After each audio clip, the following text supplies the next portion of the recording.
Hello and welcome back to English Today. This is the second DVD of the beginner level, and in this DVD you will see 3 more episodes of our story, That's Life. And then in our special TV programs there will be a debate about low-cost airlines and an interview with a sports expert about football training. Then, in the grammar section, we will study the simple present, frequency adverbs, some and any, there is, there are, and also making suggestions. Now remember, if you have problems understanding anything, use the subtitles. Okay, so enjoy studying and have fun.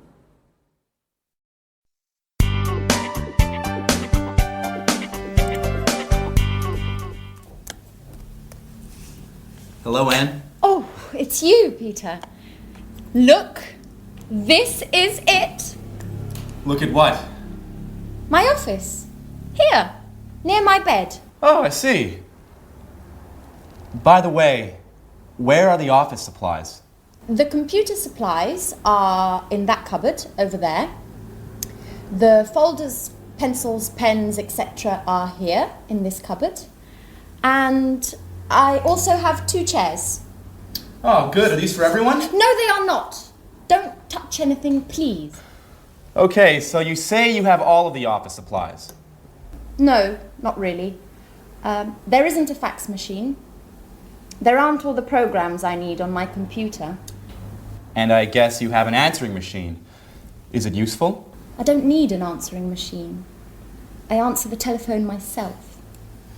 Okay, you're right. This office is nice.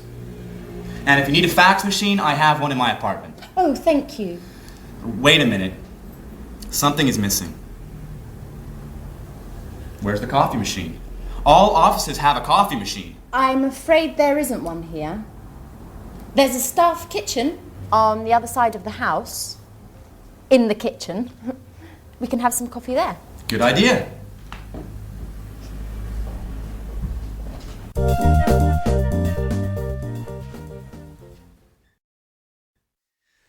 Hello and welcome back to English Today. How are you? Now, in that last episode of That's Life, did you notice that Anne described her office? And the most important thing for Peter was what? The coffee machine. Strange. Now, I want to look at the language that Anne used. She used there is a and there are some. Let me explain that to you. Now, if you have a single object, for example, like a glass, then we say there is a glass on the table, or there is a hat on the table, or there is a computer on the table. Okay? Now that changes when we have more than one object. Like these pens, for example. We say there are some pens on the table. Okay? There are some pens on the table. And therefore, in this example here, books, there are some books on the table. There are some CDs on the table. So you see how it changes. Now, let's go and look at that on the screen. You can see it written. So we said with singular objects, we say there is. The examples are there's a computer in Anne's office. There isn't a fax machine. That's the negative. There isn't a fax machine. There's a table in the studio, and there isn't a coffee machine, which Peter can't believe. Now look at the plural form. We say there are some office supplies in the office, and there are some pens and pencils, okay? And we also use that for the exact number of plural objects. So, for example, there are 2 chairs in Anne's office, and there are 4 pictures, for example, in her studio. All right, so that's an introduction to there is and there are some. Now, in the next lesson, we're going to look at the difference between some and any, which is very important. So listen out for that in the next episode and then come back here and we'll work on it. All right, see you later. Bye.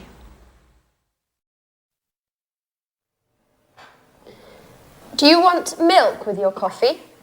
There's a bottle in the back of the fridge. I prefer it without milk, but with some sugar. Oh, I'm afraid there isn't any sugar. Well, that's okay. Black coffee is good too.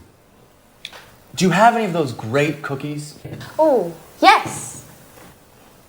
There are some cookies over here.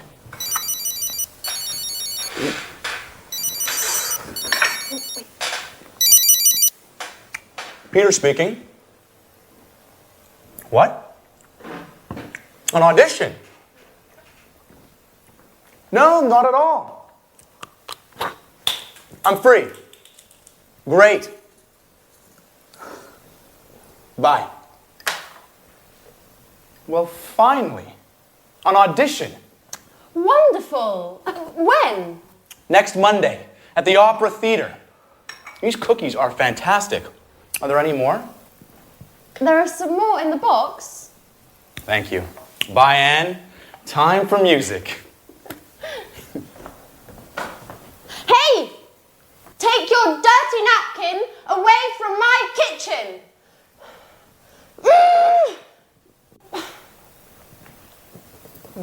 It's nice to have you as my new office neighbour.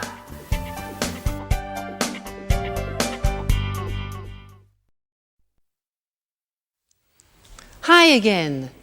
Anne's a bit difficult, isn't she? Yeah. Now this is a lesson about some and any. Remember Peter said, "Can I have some coffee and some biscuits?" Well, I want to talk to you about that right now. Now, in order to understand some and any, we have to understand the difference between countable objects and uncountable objects. So, these things here are ingredients to make a wonderful English lemon cake. Let's divide them into countable objects and uncountable objects. Let's start with these. Now, these are lemons. Countable means you can count them.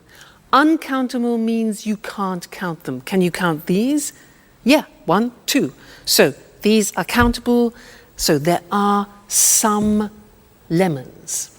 Now, what about these? These are nuts. Can you count these? Yeah, 1, 2, 3, etc. So they are also countable. So we say there are some nuts on the table. Now, what about this? This is marmalade. Now, can you count marmalade? Well, you can count the container, but not the marmalade inside.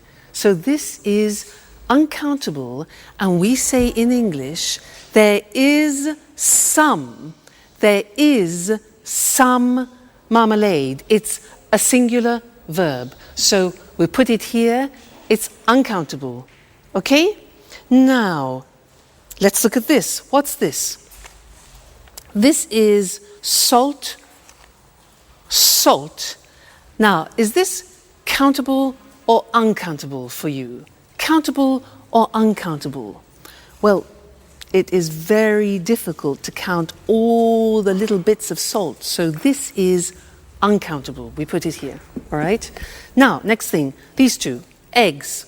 Countable, uncountable, 1, 2, countable. There are some eggs. This here is spices. Spices. Now, these you can count. So we say there are some spices. What about this? Milk. You can count the bottle, but can you count the liquid? No. So all liquids are uncountable, and we say there is some milk. There is some milk. So singular verb. Put that there. Now, what have we got here? Butter. Butter. Can we count that? Well, we can count a packet, yes, but the butter inside? Exactly, no, we can't count butter. So there is some butter, we put it here. Good. Now, what else have we got? Flour. You know, flour we use to make pizza, to make cakes. Is that countable? Exactly, it's not countable. It's like salt, like sugar, like coffee. So we put this here, uncountable. And the last thing, this. What's this? Water. Is water countable? No, it's not. So water goes with the uncountable. There is some water. It's quite difficult, hey? Let's look at the screen to see that written, all right? And we will do a general summary. So we said countable objects in the plural. In the positive form, we say there are some lemons on the table. There are some CDs on the table. There are some eggs on the table. So that's countable. Now the negative is there aren't any. We use any. There aren't any cigarettes on the table. There aren't any biscuits. Important. Any for the negative. There aren't any magazines, for example. All right? Now, questions. Here again, we use the word any. We use any in the negative and any in the questions. So, are there any glasses on the table? Are there any books on the table? Are there any pens? All right, so some in the positive, any in the negative, and the question form. Good. Now, let's move on to uncountable objects. These ones here. The examples are, there is, singular verb, some sugar on the table. There is some flour on the table. There is some water on the table. Okay? Negative, again, we use any. We say there isn't any bread on the table. There isn't any wine, a liquid, on the table. There isn't any chocolate on the table, all right? Questions, again, with the singular verb and any. Is there any money on the table? Is there any pasta? Unfortunately not. And is there any beer? Okay? Now, I want to add one more thing to this lesson, and it's the words this, that, these, those. Let me explain. With one object, you say this CD when it's close to you. This CD. But when it's distant from you, far away, you say that CD. This, that. All right? We hear this very often. Let me take two. Plural. Now we say these CDs. When they're far from you, we say those CDs. Okay? So these, those, one, this, that. Let's see that on the screen. So this book, plural, these books when they're close to you, and that chair, for example, and those chairs when they're distant from you. That's a big lesson, hey? There's a lot to remember. So we have some and any, countable and uncountable, this, that, these, those. Whew! You have a lot to do at home to study there. Anyway, no problem, because you're great students. So we'll meet again in the studio very soon for some more English. Take care. Bye for now.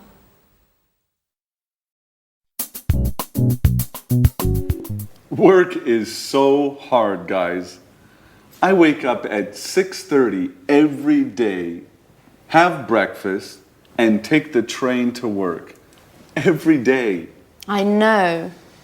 I get up at 7, but I have a friend at work who usually gets up at 6. Why? That's too early.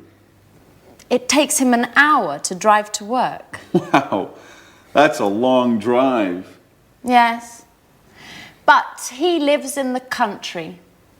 I think he's lucky. Every weekend he can go for walks in the woods, not in traffic jams. I guess that's pretty nice. He lives in the countryside, but works in the city. A pretty nice combination. What about you, Sharon? What time do you wake up? I usually get up at about 9 o'clock, but I live in the city. It's easy to get to work. Yes, but you get home very late. Often 6:30 or 7.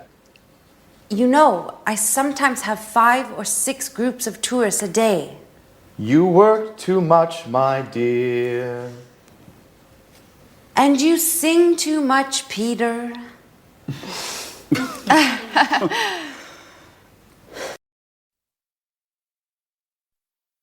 Hello again, and how are you?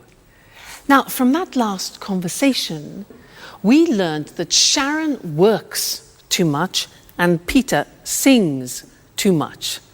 How about you? Do you work too much? What time do you get up in the morning? 6:45?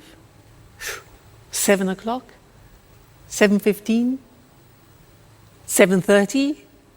Well, I'm going to describe my typical day, and I'm going to use the simple present to do that. All right? Well, first, I wake up at 6:45, but I don't get up. I listen to the radio and I listen to the news. Then after I slowly get up, that's difficult, and I take a shower. I take a shower. I get dressed, and then I go for a walk with Suki. Then we have breakfast together. She has dog biscuits, and I have toast, marmalade, and butter. Then I go to work on my scooter. Now, my boyfriend has a different day because he goes to work at 8 o'clock at night. Remember, he's a jazz musician. Now, did you notice I said he goes to work? That's because with the third person we add an S, goes. He goes to work at 8 o'clock and he comes home at 3 o'clock in the morning because he plays jazz concerts. Then he goes to bed and he gets up at lunchtime at 1 o'clock. So we meet at dinner, which is, we don't have much time together, but that's life. Now that was the simple present tense, and now we're going to see that on the screen. Very, very important, this grammatical form. So, I work, you work, he, she, it works, she works, it works, we work, you work, they work. Now, very often you forget to put the S on the third person, so I have another teaching assistant who will help you to remember, Mr. Snakes.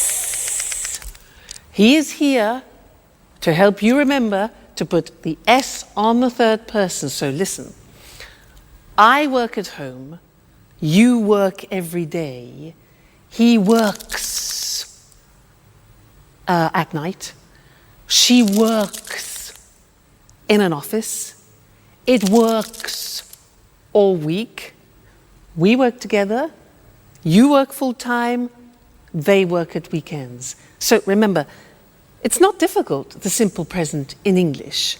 I work, you work, he works She works, it works. Don't forget, Mr. Snake, don't forget the S, the third person. All right? Good. Now, listen to the next episode and try and pick out words like often, sometimes, occasionally, because we're going to study those next. All right? Go and have some fun. Bye. Alice, I bet you don't wake up at 6 o'clock every day. Tell us something about your typical day at university. Well, I sometimes have classes in the morning, but I usually have classes in the afternoon. On Mondays, I always attend lectures in the morning. And where do you study?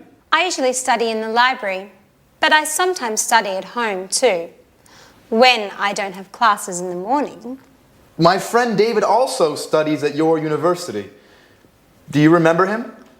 David Leary? Yes, I occasionally see him in the library, and sometimes in the park. In the park? Doing what? He likes studying there. He takes his books, finds a nice park bench, and reads there. Not a bad idea. You can study and enjoy nature at the same time. Yes, I like the park too. Unfortunately, I often need books that are in the library. And what about lunch? Do you usually make sandwiches and take them with you? Oh no, I hate cooking. I usually have lunch in the cafeteria with friends. Oh, I do just the opposite. I usually cook lunch at home. I seldom have a quick lunch at coffee shops. Okay, guys, stop with this boring talk. What about fun? Do any of you do anything besides working and studying? It's Friday, remember? You're right, Jack. I'm so happy it's Friday. Me too. It's weekend time.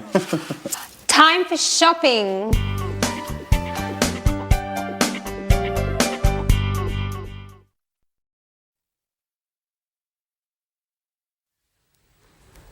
Jack really knows how to provoke Anne, doesn't he? Did you notice those words? Sometimes, always, occasionally? Because we're going to study those now. And in English, they're called the frequency adverbs. And we usually use them with the simple present tense.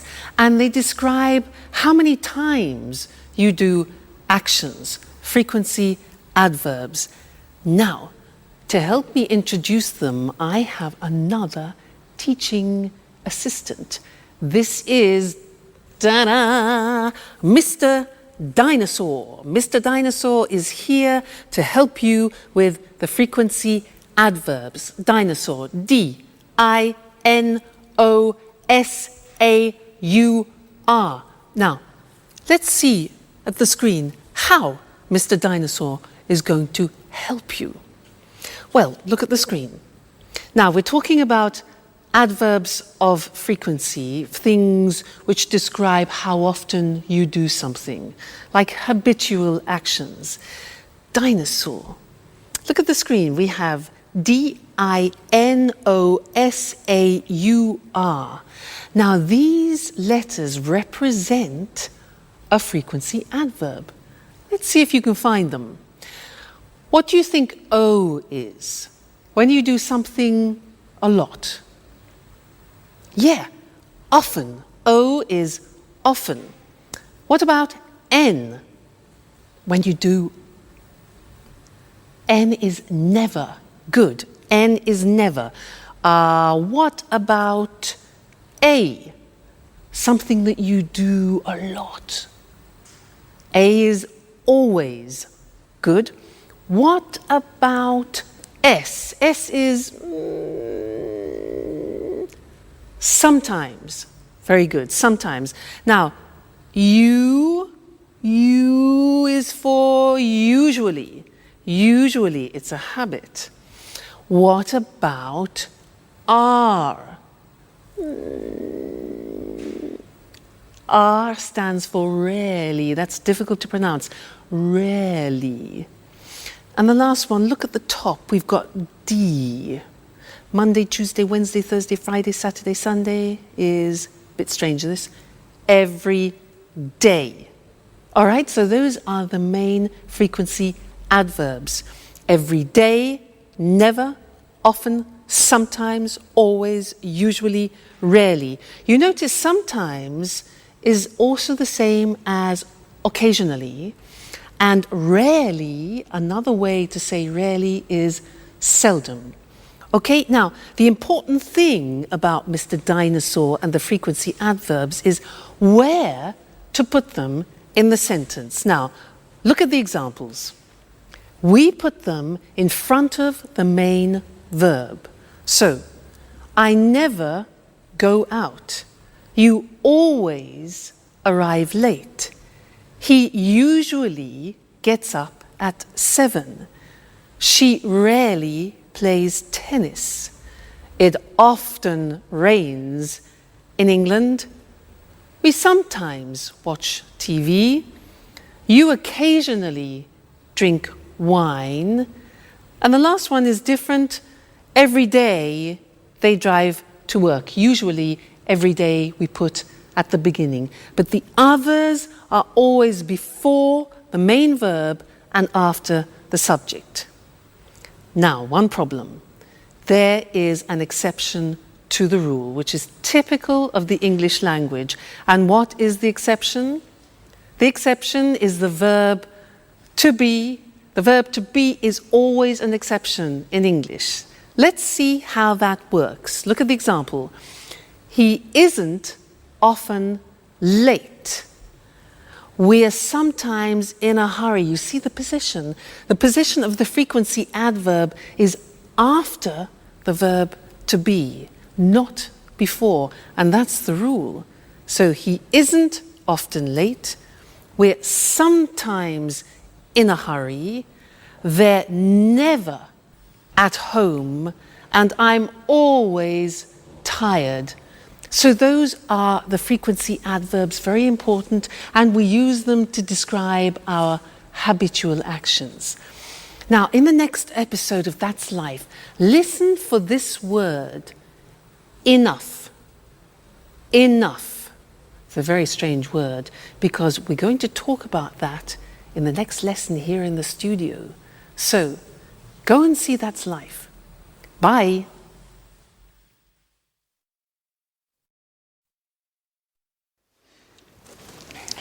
Yes, I always go shopping on Saturdays. The first thing I do on Saturday is drive to the supermarket. I sometimes go shopping on Saturdays, but usually I sleep late. I'm always so tired on Saturdays. I'm never tired on the weekend. The weekend is a time for fun. I paint, go jogging, go out with some friends. Unfortunately, I sometimes have to study. Oh, I sometimes do a little work at the weekend. When I'm free, I like going swimming, going to exhibitions, or to concerts, if I have enough money. Oh, and every Sunday, I clean up the entire flat. And in the evening, I watch TV. Oh, I never watch TV. It's boring. Peter and I like going to the cinema at the weekend. Yes, it's important not to watch too much TV. An hour a day or so, that's enough. Come on, guys. You talk like my grandfather. Work, TV, housework on the weekends. Life is more. I want you to take me to places where young people have fun. Great! Get ready, Grandpa.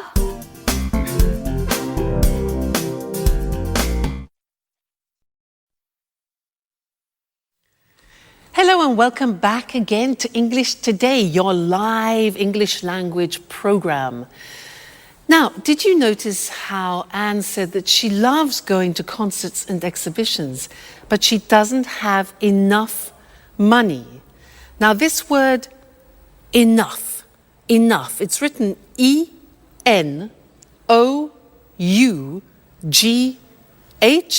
The pronunciation is enough.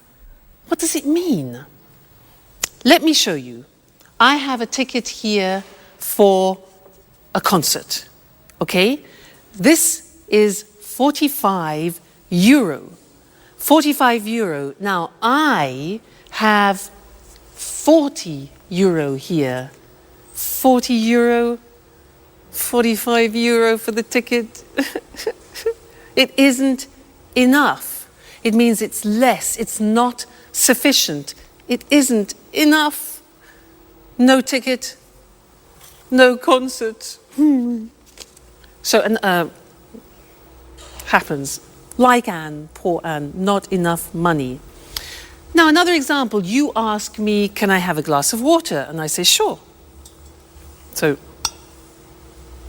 here you are. You say, what? Excuse me, it's not enough.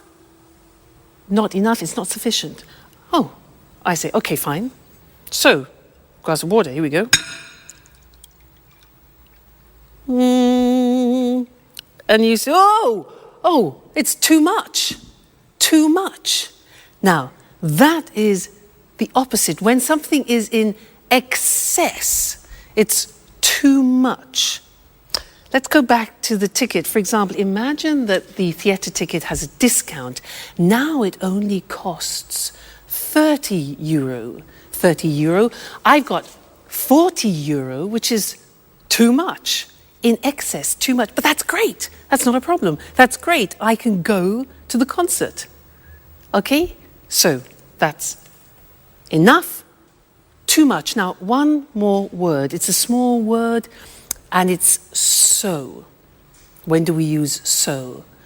If I say to you, you are so intelligent, that describes an emphasis. You are so intelligent. You could also say, the glass is so full.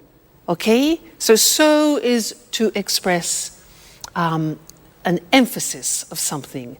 So, we've studied enough, too much, and so. Let's look at those on the screen now to help you, okay? Enough, pronunciation, enough, when something isn't sufficient. There isn't enough water in the glass. There isn't enough money. Then we can also use it with an adjective. The glass isn't full enough. After an adjective, it isn't full enough. Let's move on to too when we talk about something in excess. So, there's too much water in the glass. There's too much money. Great. There are too many coins. Now, many is because we use it with countable things. There are too many coins. We can use it with an adjective. For example, the ticket is too expensive. The glass is too full. All right? Then the last thing was so. When you want to emphasize something, the ticket is so expensive. The glass is so full, or you are so intelligent. Fantastic. So that's the end of this lesson. Remember, enough, too much or too many, and so. That's it for now, and I'm going to see you again extremely soon. Take care. Bye.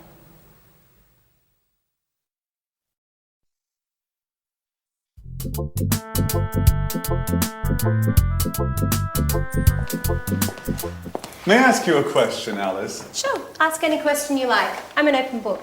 Do you have a boyfriend? Well, I go out with some boys, but that's nothing serious. According to my birth chart, I need some Taurians. But that's not easy now that Saturn is in Leo. I see. Anyway, I think you have a strange relationship with boys. Oh no, I like boys very much. They're great at carrying packages. You're exceptional. Thanks, Jack. But now, stop talking about me. Let's talk about you. What do you think of me? No, really. I'm curious. What do you do at work? Oh, nothing special.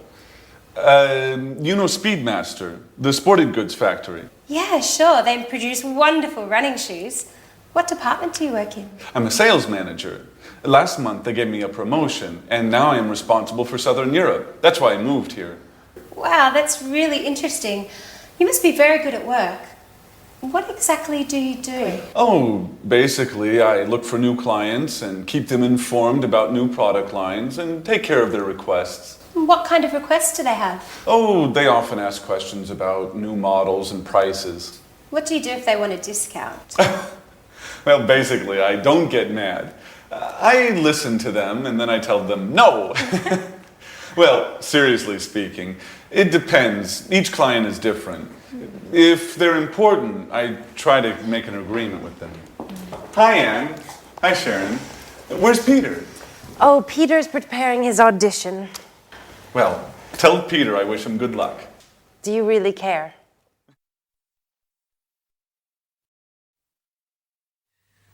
Hello and welcome back to English Today for some more live English. Now, Jack, does he really care for Sharon? I think he does. Let's ask Mr. Monkey. Mr. Monkey, does Jack really care for Sharon? Mr. Monkey.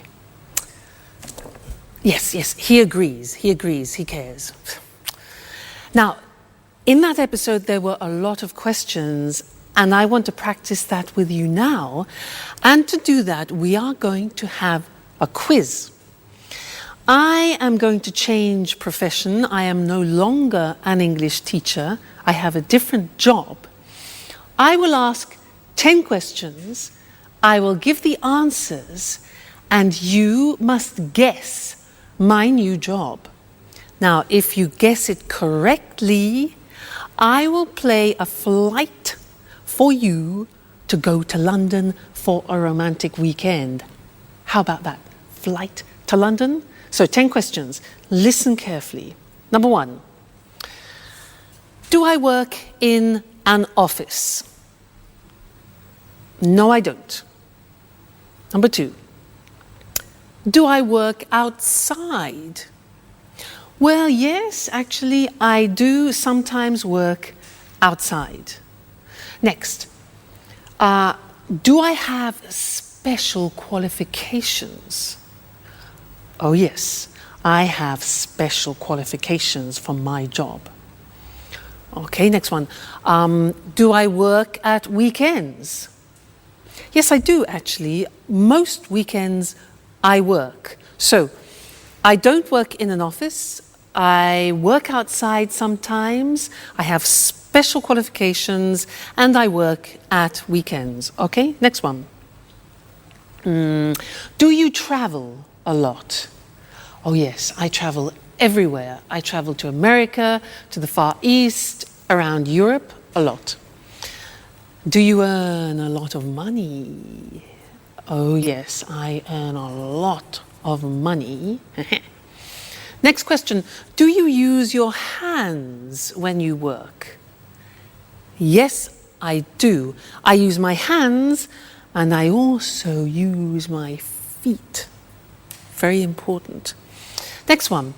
Do you work with other people? Yes, that's very important. I work with other people. All right, next one. Do you use music in your job? Music?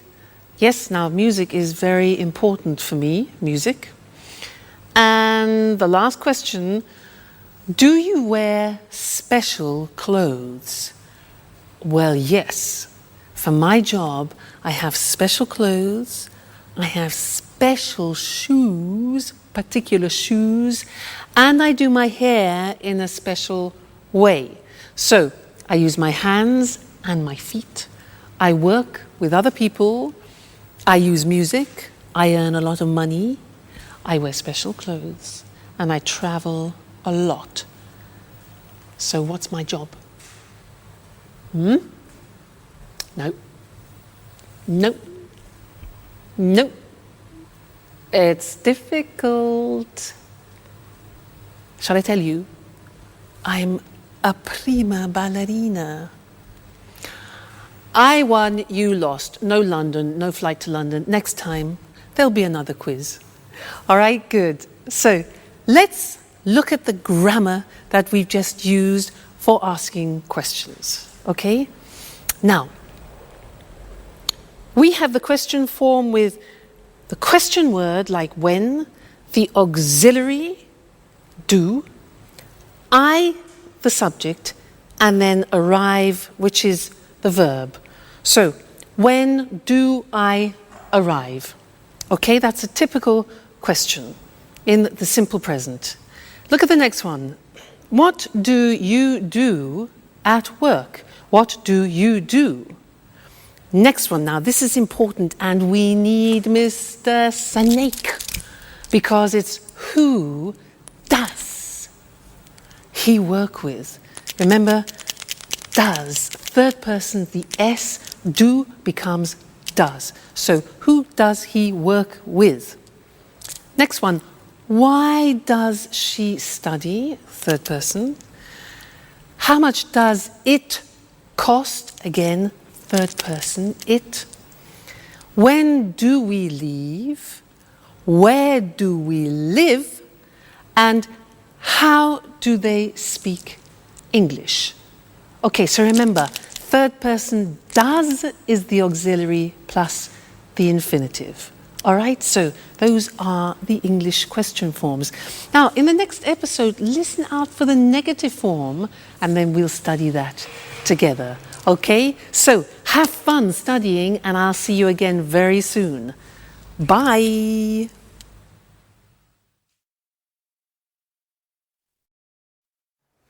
Oh, girls, we're talking about jobs. Tell me about your job, Sharon. What do you do at the moment? That's an interesting question. Really? Why do you say that? Well, you know I have a degree in archaeology, but now I'm doing something quite different. Do you have a part-time job? No, unfortunately, it's a full-time job. I work for a travel agency. Oh, what do you do? I give tours around the city.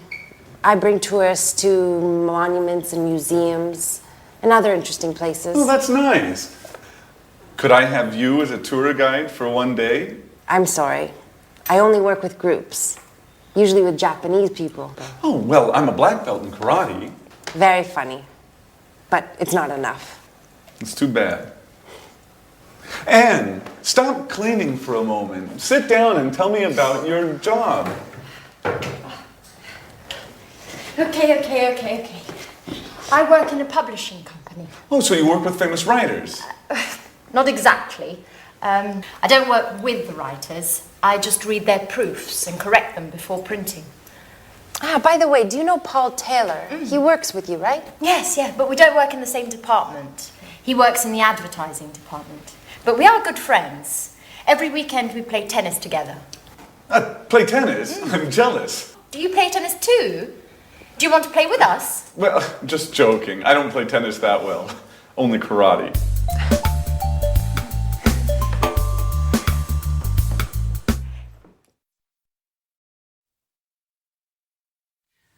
Jack, I don't play tennis very well. I only do karate. He doesn't play tennis very well. It's easy. Men. Now, anyway, it was a good example of the negative of the simple present tense. I don't play tennis very well. Now, I'm going to tell you my typical day again, but in the negative, and listen to the grammatical form, okay? I don't wake up at 6:45. I don't get up after.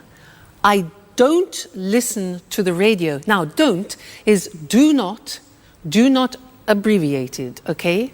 I don't take a shower. I don't have breakfast with Suki, and I don't have Tok biscuits. Now think of my boyfriend. Let's go into the third person. My boyfriend doesn't go to work at 8 o'clock at night. He doesn't play the saxophone. He plays the double bass. Now, doesn't is does not contracted. Doesn't, okay? Plus the infinitive. So he doesn't play, let's say, at 1 o'clock in the morning. He doesn't come home at 7 o'clock in the evening. So you see, these are examples of the negative form. And now we need to go and look at the screen because we need to see how that works in comparison to the positive form. All right? Great. Now, look at the examples. I don't teach on Sundays. Do not becomes don't. I don't teach on Sundays. You don't know my parents. Jack doesn't, does not. Jack doesn't play tennis well. Alice doesn't have a boyfriend. The house doesn't belong to Anne. Third person, doesn't. We don't work part-time. You don't know Anne's aunt. And Alice and Sharon don't live together. All right, so now we have studied the positive form, the question form, and the negative form of the present tense. So a whole world opens up for you. Okay, well, you just keep studying and we'll meet again here for another live show very soon. All right, take care. Bye.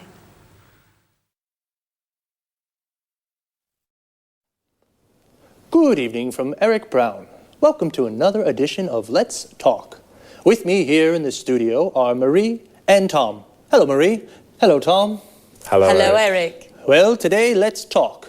Let's talk about what, Marie? Low-cost airlines. Very interesting. You're right, Eric. You know, there are 90 low-cost airlines in Europe today. Really? So many? Yes, that's right. 90. Lots of people fly with low-cost airlines. Of course. It's very cheap to fly with these airlines. It's not always cheap, Marie. It's cheap to fly midweek on Tuesday, Wednesday or Thursday, but it's not cheap to fly at weekends on Saturday or Sunday. But are the planes safe?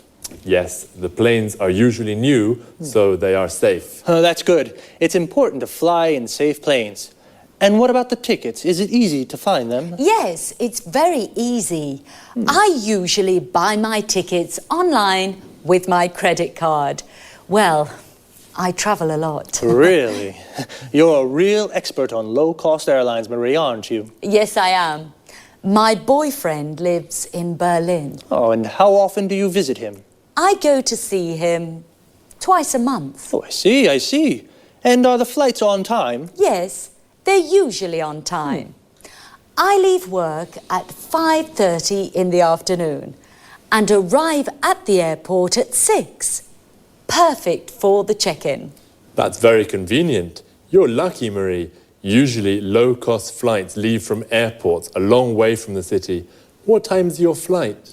At 7 o'clock. You're really lucky, Marie. Usually low-cost flights leave late at night or early in the morning when it's not convenient. Yes, that's true. And yes, I am very lucky. Is there any food on the plane? Yes. Passengers buy drinks and snacks. Remember, the drinks and snacks aren't free. You have to pay even for a glass of water. That's true, but it doesn't matter.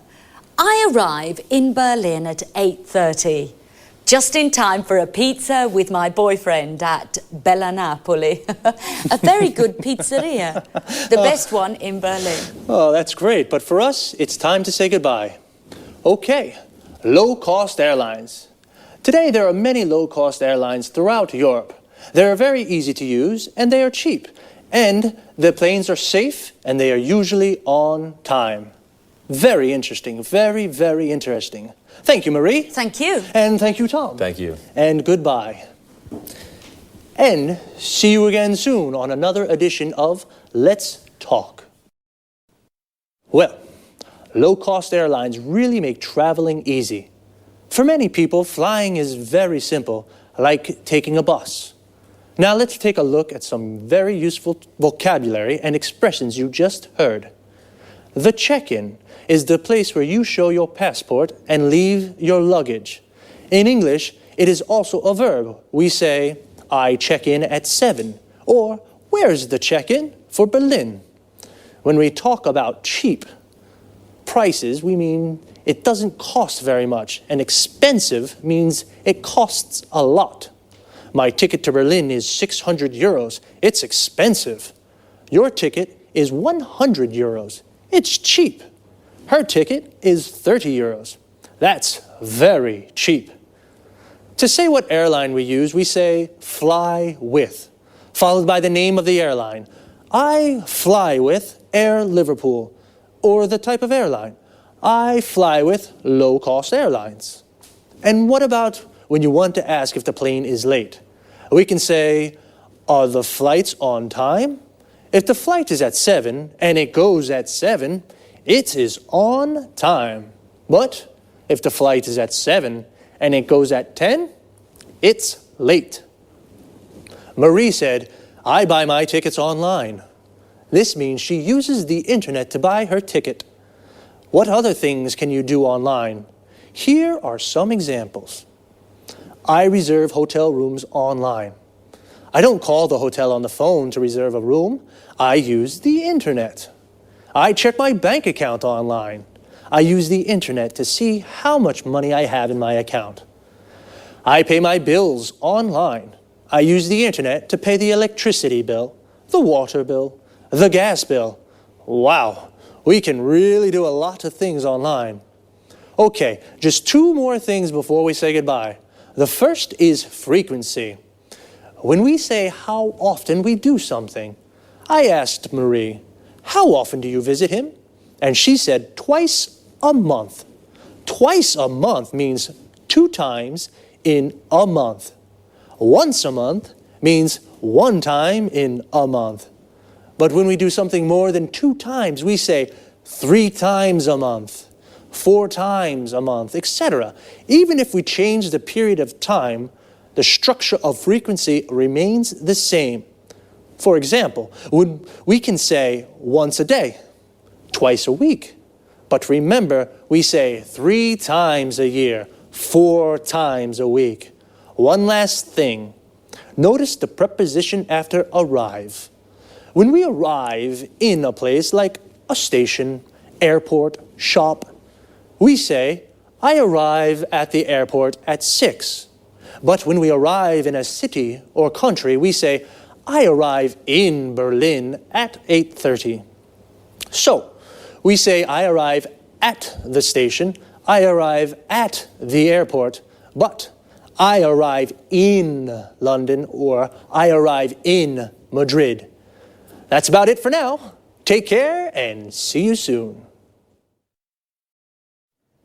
Good afternoon to everyone. Welcome to Sports Special, the program dedicated to all sports and all sports fans. I'm Eric Brown. In the studio with me is John Forbes, our sports expert. Well, John, what are you talking about this afternoon? Football. Great, my favorite sport.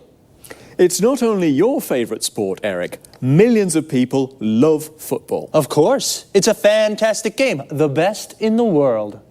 Well, maybe, but remember, Eric, football isn't only about fame, success, and money. Oh, a lot of money.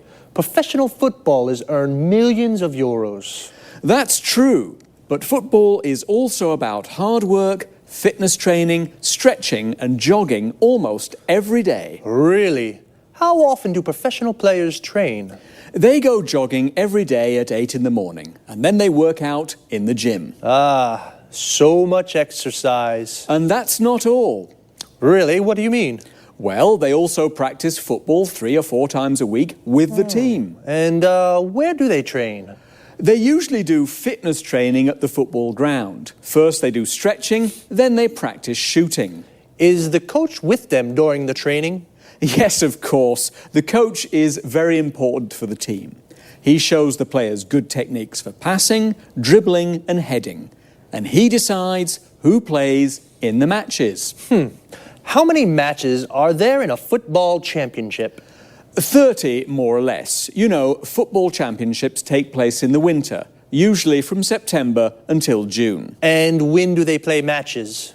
At weekends, but the big clubs also play during the week for the European Cups. Oh, championships, European Cups, training. Footballers are very busy. Yes, they are. The only time they rest is in the summer.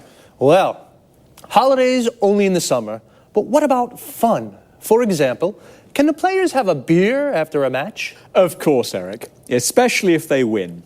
A beer is a perfect way to celebrate a victory.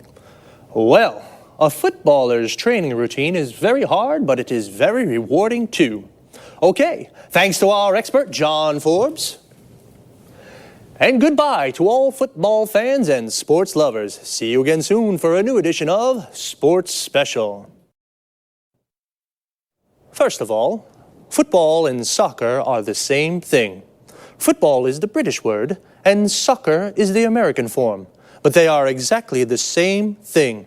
So, let's take a look at some of the vocabulary we use to talk about football. Do you like football? If you do, then you are a football fan. Like me. Do you support a team? I support Inter. We say that we support a team when we are a fan of that team. So, what is a team?